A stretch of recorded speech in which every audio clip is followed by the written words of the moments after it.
आपण पाहत आहात EDTV, बातमी अशी जिच्यावर तुम्ही ठेवणार विश्वास। नमस्कार, मी दिलीप पोनरकर। आता पाहूयात एक महत्त्वाची बातमी। छत्रपती संभाजीनगर कार्यक्षेत्रात येणाऱ्या लोहमार्ग पोलीस अधिकाऱ्यांना आरोपींचा नेहमीच पुळका येतो।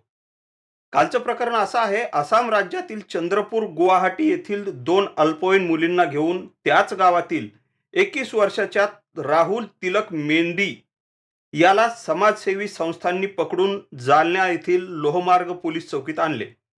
हे त्रिकूट 9 तारखेला आसामवरून निघाले होते। मनमाड, रांजणगाव आदी ठिकाणी फिरले।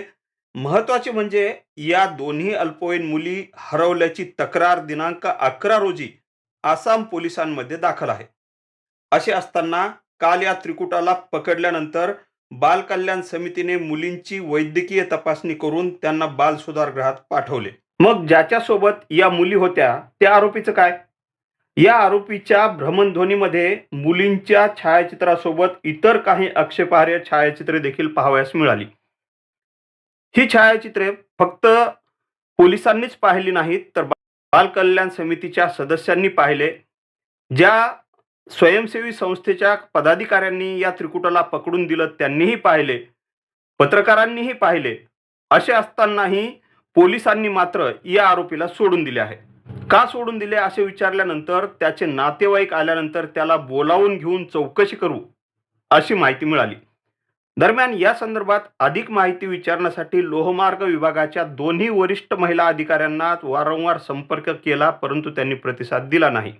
जसं की आम्हाला मिळालेल्या माहितीनुसार काही दोन मुली, अल्पवयीन मुली, एक मुलगा हा रेल्वे स्टेशन छत्रपती संभाजीनगर येथे घेऊन आलेला होता व एका रेल्वेमध्ये बसत असताना त्या मुली रडत होत्या।